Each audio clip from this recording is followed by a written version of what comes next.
السلام علیکم. آج کی ویڈیو بڑی امپورٹنٹ ہے. اس میں کئی باتیں میں ڈسکس کر رہا ہوں. سب سے پہلے تو آپ کو بتاؤں گا کہ چائنا نے بغیر ایک گولی فائر کیے ہوئے کس طرح ایک بہت بڑی چوٹی پہ جا کے بھارت سے قبضہ لے لیا اور قبضہ کر لیا اس کے اوپر. اللہ رحم کرے, روز روز نئے نئے شوشے چھوڑ رہے ہیں آج کل. کچھ سعودی لوگ جو ہیں وہ اتنا زیادہ خوش کرنے پہ لگ گئے اسرائیل کو کہ اب ایک وہاں پہ وکیل صحافی نے تو یہ دعویٰ کر دیا, اور وہ چھپ گیا ہے ان کے اخباروں میں, کہ خدا نخواستہ بیت القدس جو ہے وہ ایکچولی سعودی عربیہ کے اندر واقع ہے, اسرائیل میں ہے ہی نہیں. اب سعودی عربیہ کے ایک صحافی وکیل نے ایک عجیب و غریب دعویٰ کیا ہے, خدا نخواستہ, اور میں پھر خدا نخواستہ کہوں گا. وہ بھائی صاحب کہتے ہیں کہ یہ مسجد اقصیٰ جو ہے یہ یروشلم میں ہے ہی نہیں, یہ دراصل سعودی عربیہ میں ہی ہے, مکے کے قریب ہے. کیوں ایسی باتیں کر رہی ہیں, کیا کرنا چاہتے ہیں یہ لوگ؟ لیکن بہرحال اس پہ بھی بات کریں گے.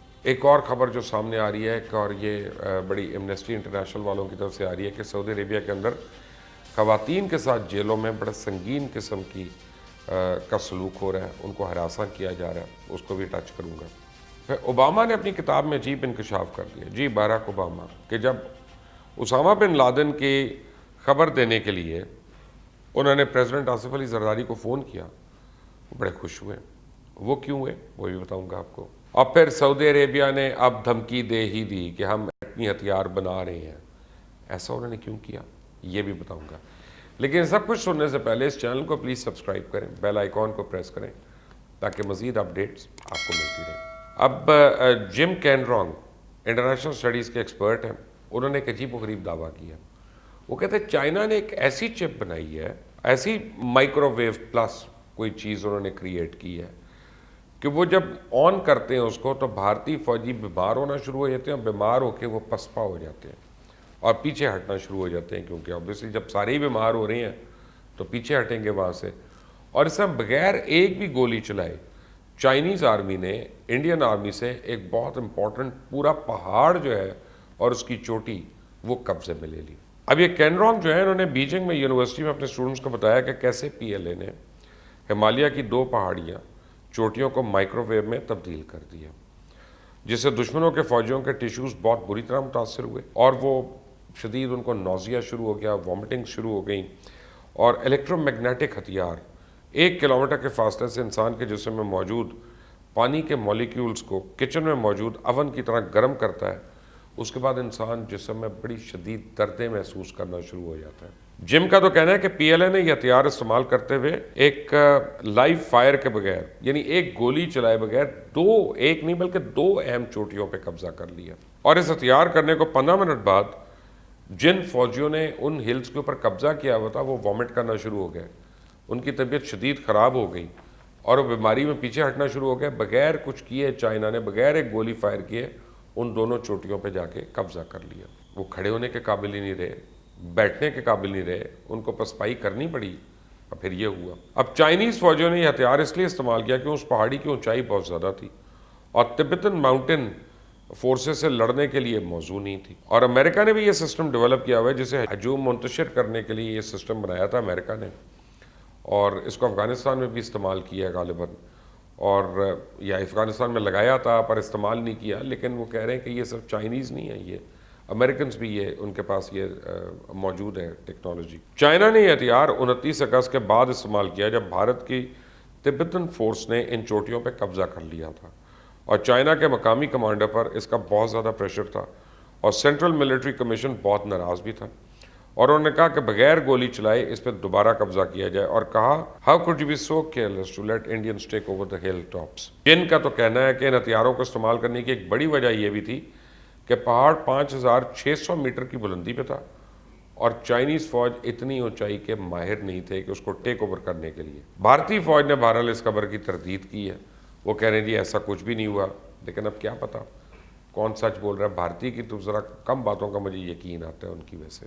آپ کو میں نے گزشتہ ایک ویڈیو میں بتایا تھا کہ سعودی عربیہ میں کیسے کچھ مذہبی رہنما اور میڈیا والے جو ہیں وہ لوگوں کی ذہن سازی کر رہے ہیں, اور بیسیکلی وہ لوگوں کو یہ بتا رہے ہیں کہ اسرائیل ہمارا دوست ہے, اور اس کے خلاف جہاد نہیں کرنا, اس سے لڑائی نہیں کرنی, اور جو بھی یہ بات کرتا ہے وہ ہمارے اندر انتشار پھیلا رہا ہے. بلکہ امام کعبہ نے تو اس کے اوپر ایک خطبہ بھی دے دیا تھا, یہ آپ کو یاد ہوگا, میں نے کچھ دن پہلے بتایا تھا. انہوں نے کہا کہ اہل یہود سے نفرت کرنے کی جتنی بھی باتیں ہیں وہ ساری غلط ہیں مذہبی طور پہ. یہ کہہ رہے ہیں. یہ جو جرنلسٹ ہے یا وکیل جرنلسٹ، اس کا نام ہے اسامہ یمنی. انہوں نے دعویٰ کیا کہ جی اسلام کا جو تیسرا بڑا مرکز ہے ٹیمپل میں، یروشلم میں ٹیمپل ماؤنٹ پہ نہیں ہے بلکہ مکے کے نزدیک الجوریہ میں واقع ہے. اور اسامہ یمنی تو یہ بھی کہہ رہے کہ Jerusalem is not Al Aqsa which is not cited in the missions that اللہ. میں نے خیر اس کی پوری بات نہیں پڑھنی جو یہ کہہ رہا ہے. میں یہ خبر پڑھ ہی نہیں رہا، مجھے یہ ہضم نہیں ہو رہی بھائی. اور میں اس کو اس طرح سے میں صرف یہ کہہ کے کہ جی اسامہ یمنی نے کہا سعودیوں نے چھاپا تو پھر یہ اس لیے میں رپورٹ کر رہا ہوں، نہیں. آپ کو میں نے بتا دیا، اب میں باقی باتوں کو سینسر کر رہا ہوں جو انہوں نے کہی. لیکن مجھے یہ سمجھ نہیں آتی کہ آپ اندازہ لگائیں کہ سعودی عربیہ جہاں پہ کسی اخبار میں آپ کو پتہ ہے کہ ویدر نہیں آپ چھاپ سکتے، موسم کا حال صحیح بغیر یعنی جو منسٹری آف انفارمیشن سے آیا ہوتا ہے وہی آپ چھاپتے ہیں، وہاں پہ یہ چیزیں چھپ رہی ہوں تو اس کا کیا مطلب ہے؟ کون اس کو مانیٹر کر رہا ہے؟ کون اس کی اجازت دے رہا ہے؟ کون اس کو پبلش کروا رہا ہے؟ اور کون اس کو آن لائن بھی اویلیبل کروا رہا ہے؟ تو پھر آپ کو ساری گیم سمجھ آنا شروع ہو جائے گی. میں جتنے بھی اب وی لاگ سن رہا ہوں لوگوں کے باہر کے، میرے پر رپورٹیں آ رہی ہیں، وہ تو یہ کہہ رہے ہیں کہ بھائی 2 سال سے زیادہ ہو گیا ہے کہ سعودی عربیہ اور اسرائیل کو تو یہ تعلقات ہے کہ سعودیوں کی سائبر سیکیورٹی جو ہے MBS کی وہ ٹوٹل اسرائیل کے پاس ہے.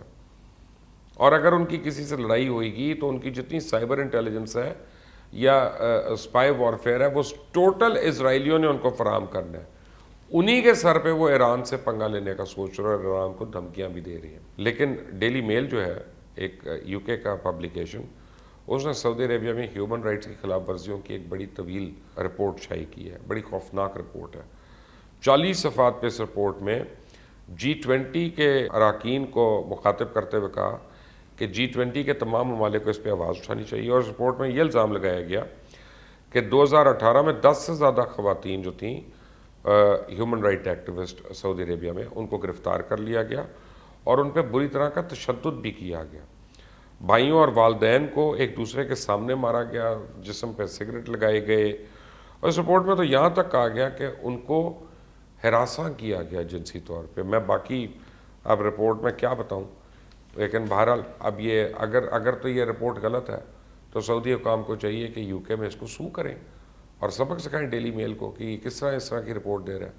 لیکن اگر 40 صفحات کی وہ رپورٹ دے رہے ہیں تو کچھ نہ کچھ تو ان کے پاس بھی ہوگا نا.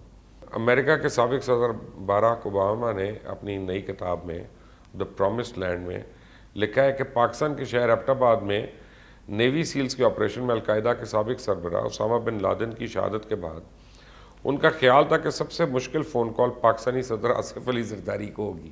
وہ کیوں خیال تھا یار اوباما صاحب آپ کا یہ؟ بہرحال اس واقعے کے بعد ان کو پتا ہے کہ ان کے ملک کے اوپر دباؤ ہوگا، پاکستان کی سالمیت کی تصحیح ہوئی ہے پوری دنیا میں. لیکن کہتے ہیں جب میں نے ان کو رابطہ کیا تو بالکل ایسا بھی نہیں تھا.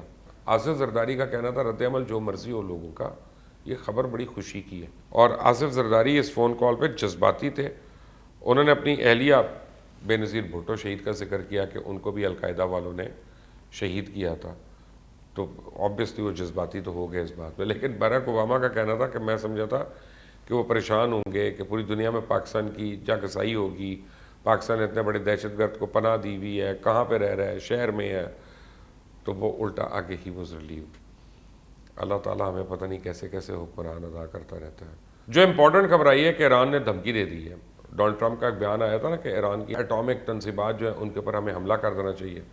تو ایران نے کہا کہ اگر ایسے کرنے کی کوشش بھی کی تو ہم جوابی حملہ کریں گے اور اس کا تباہ کن جواب آئے گا. تو سعودی عربیہ نے فوری طور پہ اعلان کر دیا کہ دنیا اگر ایران کا جوہری پروگرام روکنے میں ناکام ہوتی ہے تو سعودی عربیہ فوری طور پہ جوہری پروگرام شروع کر دے گا اور ایک ایٹمی ہتھیار بنائے گا. اور ایک رپورٹ کے مطابق سعودی عربیہ جو ہے وہ آلریڈی یورینیم اور جو ہے اس کو لوکلی تیار کر رہا ہے اور اس کے پاس اتنا سٹاک موجود ہے کہ وہ اس کو نیوکلیئر فیول میں کنورٹ کر سکتا ہے. ایک اور رپورٹ بھی سامنے آئی ہے جس میں G20 کے ممالک نے سعودی عربیہ کے 2015 میں یمن وار میں شامل ہونے کے بعد $17 ارب کے ہتھیار فروخت کیے، جبکہ G20 ممالک نے اس کا تیسرا حصہ بھی یمن میں ہیومنٹیرین کرائسس کے لیے دیا، یعنی جسے اقوام متحدہ نے دنیا کا بدترین بحران کہا تھا. ایک اور میں آپ کو بتاؤں کہ سعودی عربیہ جو ہے یہ آلریڈی کر رہا ہے اس پہ کام. میں نے آپ کو بہت پہلے ایک وی لاگ میں بتایا تھا کہ وہ چائنا کی مدد سے ایٹمک ری ایکٹر بنا رہے ہیں. تو اب وہ کھل کر سامنے آ گیا ان کا جی ہم ایٹمی ہتھیار بھی بنائیں گے.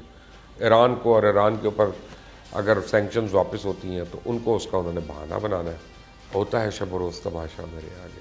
اور بھی خبریں آئیں گی تو میں آپ تک ضرور پہنچاؤں گا، لیکن اس کے لیے اس چینل کو سبسکرائب کریں، بیل آئیکن کو پریس کریں. انٹل دی نیکسٹ ٹائم، اللہ حافظ.